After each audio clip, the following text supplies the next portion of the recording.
Chapter 24. Cora. The barouche stopped, and Cora heard the door open. They would have to untie her to take her into a building. Surely she could free herself or get help from someone here. "Go get us a room," Wetheridge commanded someone, and then she was lifted to sit. Immediately the quilt became wet around her face and was being pressed to her mouth and nose with a cloying sweet smell. It reminded her of old detective movies where a damp rag of chloroform was held to someone's face until they were unconscious. She swung her head from side to side but couldn't escape the smell. She held her breath until she gasped. Her head swam and her muscles felt weak. She sagged against the seat. Although she had some awareness of being unwrapped, she couldn't move her own legs or arms very well. She wanted to panic, but her current state sapped her will to think. She was lifted to her feet. They felt heavy and numb. Her knees wobbled under the weight of standing. "Please forgive me," Wetheridge said as a very large, very hairy man grabbed her arm as they entered the public house.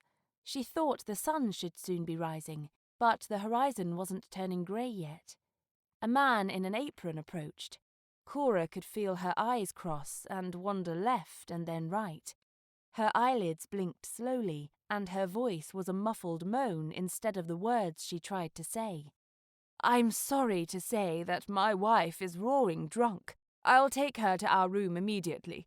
Please have a box of food prepared for our man to bring up to us. We haven't need of anything else from you tonight. We'll leave in a couple of hours," Wetheridge said. As they walked up the stairs with Cora suspended between them, it seemed as if it were in slow motion, each step jerking her from one side to the other. However, she felt tingling in her toes and lower legs. She hoped the effects of the drug were starting to wear off. As soon as it did, Cora had already determined a plan of attack. The men set her at the edge of the bed, and Wetheridge picked up her feet, setting them on the mattress, then stuffed a pillow under her head.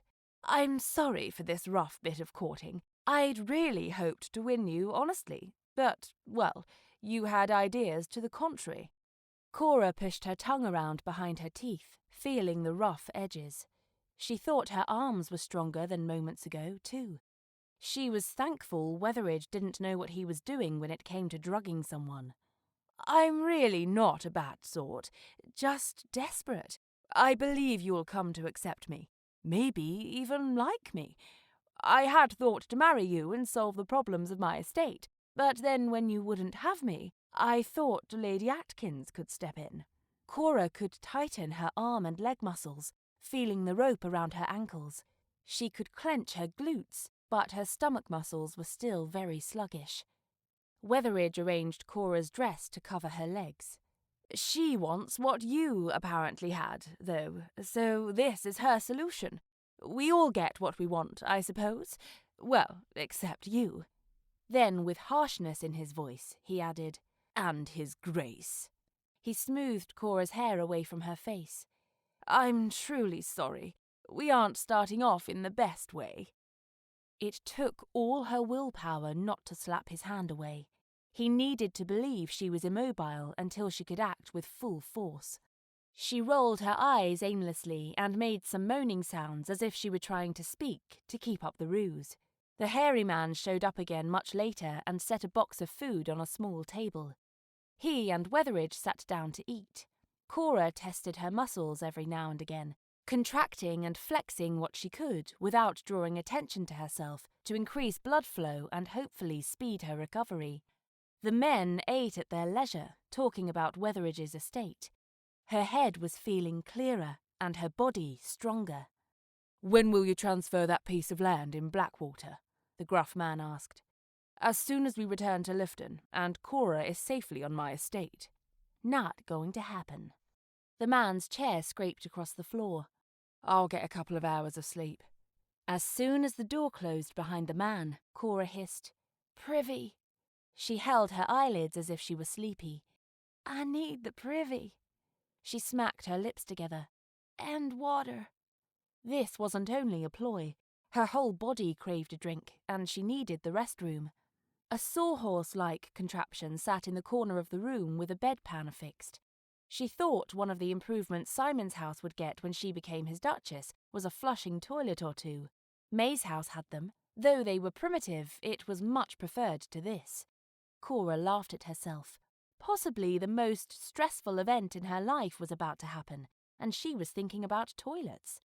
Weatheridge untied the rope that had tied one of her ankles to the bed, and Cora stretched before she sat up.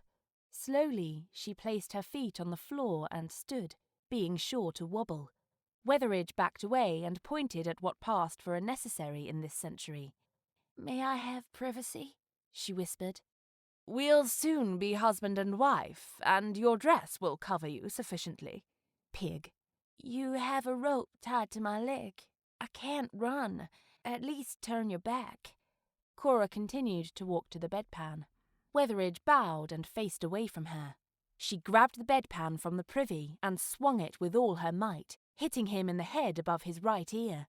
Her hope was that it was hard enough to drop him, but he only stumbled to the side and turned toward her. She was ready. The rope was slack, and she jumped into a kick to his gut. He bent over, and she hammered downward on his head. He rolled away from her and stood up, but Cora threw a right hook into his temple. Weatheridge crumpled to the floor. She had to work quickly before Weatheridge's henchman returned. She dragged Weatheridge to the bed, pulling him up on the mattress. She used the rope from her leg to tie him to the headboard. She pulled his trousers off and tore his shirt from his back, leaving him in his drawers so he wouldn't follow her if he escaped. Men were shouting out on the stairs. She didn't think it possible, but adrenaline kicked up another notch.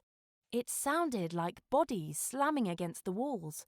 She readied herself for a fight and opened the door to see Simon pull the big man past him.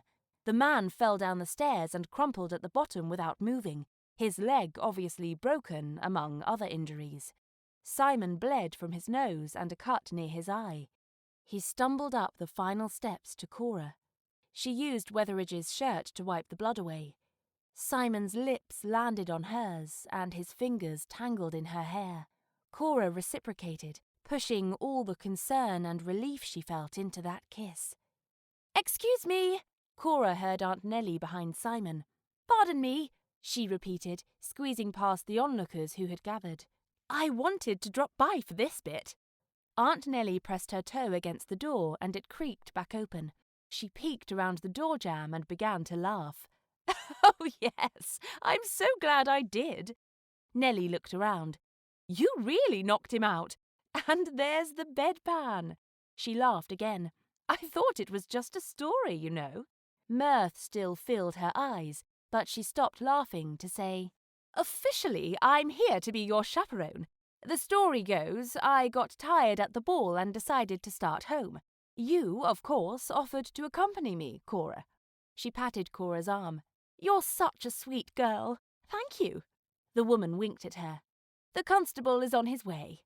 Then Nellie peeked into the room and laughed out loud again. Simon's lips rested on Cora's ear. "Marry me. I was crazy with worry, imagining what harm could come to you." "I have to tell you a truth before you ask me." "I've already asked. I want to marry you as soon as possible, no matter what you have to tell me." The constable arrived, and Simon related what he knew. It appeared to surprise the officer that Cora wanted to make a statement as well. Simon removed his coat and pulled it high around Cora's shoulders, covering the back of her head. "I'm ready to leave if you are." "I am." "I'll settle with the constable. Nellie, would you take Cora to my carriage?" "Of course," Aunt Nellie said. As soon as Simon disappeared back into the room with the constable, Aunt Nellie said to Cora, "He's saving your reputation, dear, but I can do better." She pulled a small satchel from her pocket. "Allow me." She pinched some dust and blew it into Cora's face. "There, no one will even see you leave. It will wear off in a minute. Let's hurry." Nellie pushed through the small crowd, and Cora followed in her wake as they moved to the door. Nellie again blew a little dust into the room. "No one will remember seeing you enter tonight now." They moved outside and toward the carriage standing in the lane. "We'll wait on the other side." Nellie grabbed her hand and led her around the back. A few moments later, Simon arrived and they all climbed into the carriage to join Simon's mother. The group was silent for the duration of the ride back to Leavensfield. When the carriage stopped, Simon pegged his mother with a look. "You have much to say, Mother. I'll wait just outside until that's completed." Nellie smiled up at Simon, then sweetly turned her attention to the women. The Dowager Duchess stared at Nellie in silence. "Oh, I'll wait inside the house, I suppose. Toodaloo." Then she leaned over and whispered to Cora, "You can fill me in later." Nellie left the carriage, shutting the door behind her, then opened it immediately. "I know. I'll see to Lady Atkins. That will be fun." Cora gave the woman a startled expression. "No need to worry. I'm good at this. And you're welcome." Then she left. The two women sat silently, Cora half wondering if Nellie would pop back in. When the women decided they were truly alone, their attention returned to each other. The Duchess started. "I'm sorry this happened to you, Miss Ray." Cora continued to wait. When it looked like the woman was readying to leave, she said, "That's not good enough. Sit down and try again." Cora stretched her leg out to block the bottom of the door. "You suggested he take me." Simon's mother shifted back against the squabs, her mouth a tight line. "I didn't know he was abducting you. I thought he meant to appeal to you and gain your agreement. Then, yes, I wanted him to take you to Scotland with haste to remove you from Simon's life." Cora was surprised that the woman actually told her. She thought she'd have to confront her with what she'd overheard. The Duchess continued. "I mean to save my son's future and that of my grandchildren.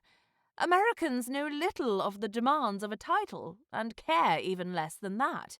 If peers don't respect a man, he will be cut off from society, as will his future generations." Cora recognized passion in the woman's voice, and perhaps sincerity as well. "Not only him, but his sisters too. What match could they hope to make with a brother who is not trusted? It's a very high price for one family to pay so that you could marry him." "I appreciate your candor." Cora removed her foot from the threshold and Simon's mother left. Simon was at the door. Cora's heart fluttered and a pit grew in her stomach. She couldn't ignore his mother's plea, but she also wanted to follow her heart. Simon had to know the truth before she could make a decision that would change the course of their lives and possibly history. When he stretched his hand toward her, she said, "I believe we had a meeting planned hours ago. Where shall I meet you?" "Oh no, I don't plan on letting you off my arm until we reach the wishing pond."